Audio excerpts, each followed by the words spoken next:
ಅಂದ್ರೆ ನಮ್ಮ ಮನೆಯಲ್ಲಿ ಮೈಸೂರಲ್ಲಿ ಮನೆಯಲ್ಲಿ ಕೆಲಸ ಮಾಡ್ತಾ ಇದ್ದ ಜಗ. ಸೊ ಅಲ್ಲಿ ನೋಡಿದ್ವಿ. ಸೊ ತುಂಬಾ ಒಂದು ಸ್ಪೆಷಲ್ ಕ್ಯಾರೆಕ್ಟರ್ ಇದೆ ಇಡೀ ಸಿನಿಮಾ ಟ್ರಾವೆಲ್ ಆಗಂತದ್ದು. ಆಕ್ಚುಲಿ ಈ ಫಿಲಮ್ ನಾನಲ್ಲ, ಇವನು ಇರೋ ತರ ಆ ಲೆವೆಲ್ ಕ್ಯಾರೆಕ್ಟರ್ ಅದು. ಸೊ ಅದಕ್ಕೆ ನಾವು ಯಾರನ್ನ ಅಂತ ಅನ್ಕೊಂಡಿದ್ವಿ. ಅವಾಗ ನಮ್ಮೆಲ್ಲ ಈಗ ಜಗದ ತರ ಮಾಡ್ಸೋಣ ಅಂತ. ಸರಿ ಆಡಿಷನ್ ಮಾಡಿ ಕಳಿಸೋದು ಅಂತಂದ. ಮನೇಲೇನೋ ಏನೇನೋ ಮಾಡಿ ಕಳಿಸಿದ್ದೆ, ಅಲ್ಲೇ ವಿಡಿಯೋ ಮಾಡ್ಬಿಟ್ಟು ನಾನು ನೋಡಿ ಇವ್ರ ಕೈಲಿ ಹೆಂಗೆ ಆಕ್ಟಿಂಗ್ ಮಾಡ್ತಾರೆ ಅಂತ ನಾನು. ಯಾಕಂದ್ರೆ ತುಂಬಾ ಮಾತಾಡ್ತಾನೆ, ಬಟ್ ಆಕ್ಟಿಂಗ್ ಮಾಡ್ಬೇಕಲ್ಲ, ಮಾತಾಡೋದೇ ಬೇರೆ, ಒಂದು ಸೀನ್ ಮುಂದೆ ಆಕ್ಟ್ ಮಾಡೋದು ಅದೇನೇ ಬೇರೆ. ಒಂದು ಅದ್ಭುತವಾದ ಪಾತ್ರ. ನೀವು ನಾನು ನೇರ ಹತ್ರ ಮುಂದೆ ಹೇಳ್ತಾ ಇದ್ದೀನಿ ಅಂದ್ರೆ, ನೀವು ಸಿನಿಮಾ ರಿಲೀಸ್ ಆದ್ಮೇಲೆ ಇವನ್ನ ಬೇರೆ ಲೆವೆಲ್ ತಗೋತಾರೆ ಜನ. ಅಯ್ಯೋ ಇವನಿಗೆ ಕರ್ಕೊಂಡೋಗಿ ಶೂಟಿಂಗಿಗೆಲ್ಲ ಫಸ್ಟ್ ಟೈಮ್ ಫ್ಲೈಟ್ ಹಚ್ಚಿದೆ. ಫ್ಲೈಟ್ ನೋಡಿರ್ಲಿಲ್ಲ, ತುಂಬಾ ಖುಷಿ ಆಗಲ್ಲ. ಆಯ್ತಲ್ಲ, ಕರ್ಕೊಂಡು ಅಂಡಮಾನ್ ಎಲ್ಲ ತೋರಿಸ್ದೆ.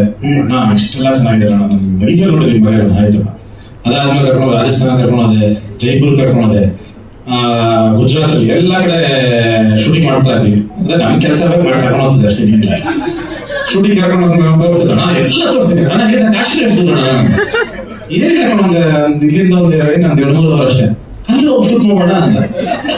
ನನ್ ಕತೆ ಬಾಳ ನಾನು ನೋಡಿದ ಬರೀ ಕರ್ಕೊಂಡು ಜಗ ಕರೆಕ್ಟ್ ಆಗಿ ಹೇಳೋ. ರಾಜಸ್ಥಾನ್ ಹೋಗಿ ಬಂದ್ಮೇಲೆ ನೀನ್ ನನಗೆ ಏನ್ ಹೇಳಿದೆ ಅಂತ.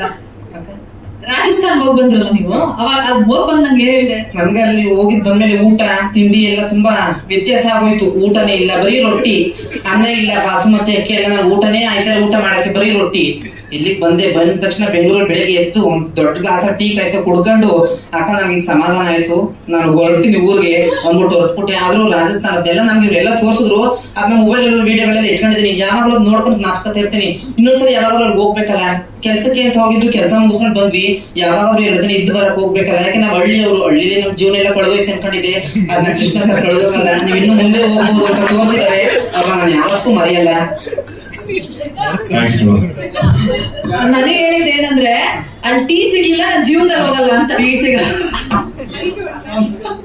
ಇವಾಗ ಯಾವಾಗ ಕಾಶ್ಮೀರ್ ಕರ್ಕೊಂಡು ಹೋಗ್ತಿದ್ದೀರಾ, ನೇಪಾಳ ಕರ್ಕೊಂಡು ಹೋಗ್ತಾ ಇದ್ದೀರಾ? ಆಮೇಲೆ ಇನ್ನೊಂದು ಒಂದು ಸಾಂಗ್ ಯಾವ್ದೋ ಏನೋ ಫಾರಿನ್ ಎಲ್ಲ ಶೂಟ್ ಮಾಡ್ಬೇಕಿತ್ತು. ಅಲ್ಲ ನಾನೇ ನೋಡ ಇಲ್ಲ ನನಗೂ ಬಂದ್ರು, ನನ್ನ ಕರ್ಕೊಂಡು ಹೋಗಿಲ್ಲ.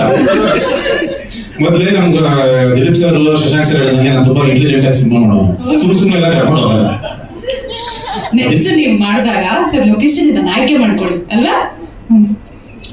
ಅದ್ಭುತವಾಗಿ ಆಕ್ಟ್ ಮಾಡಿದ್ದಾನೆ ಸಿನಿಮಾದಲ್ಲಿ. ಇನ್ಫ್ಯಾಕ್ಟ್ ಯಾರ ಸಿನಿಮಾ ನೋಡಿದ್ರು ಯಾರು ಎಲ್ಲಿ ತಿಳ್ಕೊಂಬೋದ್ರಿ ಅಂದ್ರು. ಸೊ ಆ ತರ ಅಂದ್ರೆ ನಿಮ್ಗೆ ತುಂಬಾ ನಗಿಸ್ತಾರೆ, ಅಷ್ಟೇ ಎಮೋಷನಲ್ ಮಾಡ್ತಾರೆ ಸಿನಿಮಾದಲ್ಲಿ. ಅದನ್ನ ಬಹುಶಃ ಸಿನಿಮಾ ರಿಲೀಸ್ ಆದ್ಮೇಲೆ ನೆಕ್ಸ್ಟ್ ಪ್ರೆಸ್ ಮೀಟ್ ಮಾಡಿದಾಗ ನೀವೇ ಹುಡ್ಕೊಂಡು ಬರೀ ಅಂತ ನೀವೇ ಬಿಡಲ್ಲ, ಆ ರೇಂಜಿಗೆ ಪರ್ಫಾರ್ಮ್ ಮಾಡಿದ. ಡೈಲಾಗ್ ಏನಾದ್ರು ಒಂದು ನಮಗೋಸ್ಕರ